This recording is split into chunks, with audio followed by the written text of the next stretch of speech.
첫 월세집을 알아보는 20대 A씨.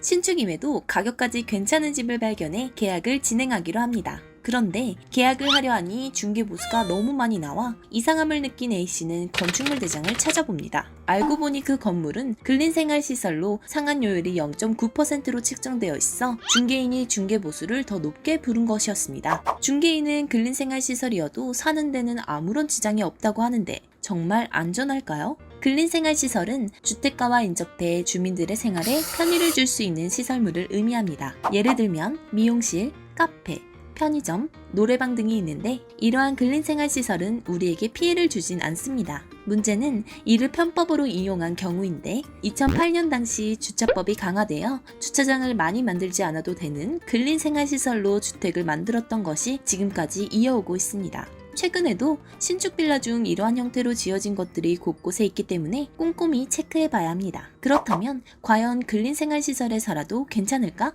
근린생활시설도 주거용으로 사용한다면 사는데 큰 지장은 없습니다. 주거용인지 확인하기 위해서는 건축물 대장을 확인해봐야 합니다. 건축물 용도에 주거용이라고 되어 있다면 임대차 보호를 받을 수 있으며 당연히 다른 절차 없이 전입신고와 확정일자도 받을 수 있습니다.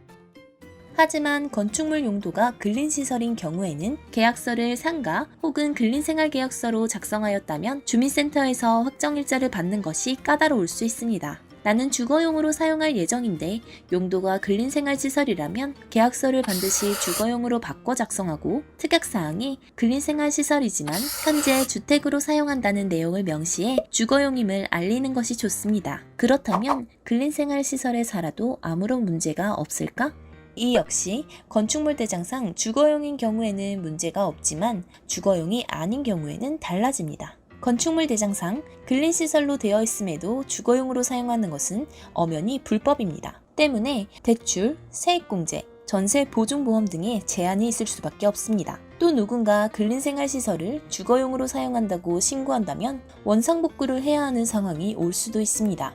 만약 원상복구를 계속해서 하지 않을 경우엔 집주인에게 이행강제금을 연 2회 부과할 수 있습니다. 이는 원상복구를 할 때까지 진행되며 이를 체납하는 경우 주택의 압류 등의 강제집행이 이루어질 수 있습니다. 하지만 근린생활시설에도 장점이 있습니다. 바로 저렴하다는 것. 불법 건축물이다 보니 주변 시세보다 많이 저렴하고 상가용이기 때문에 누진세가 없어 전기요금 부담이 적습니다. 하지만 이 두 개의 장점과 비교해 단점이 너무 많기 때문에 금전적인 문제로 어쩔 수 없이 근린생활시설을 계약해야 한다면 특약사항에 원상복구에 대한 비용을 내지 않아도 된다 등의 내용을 방어용으로 기재하여 집주인이 저지른 불법으로 피해를 받지 않도록 계약 시 꼼꼼하게 체크하는 것이 좋겠습니다.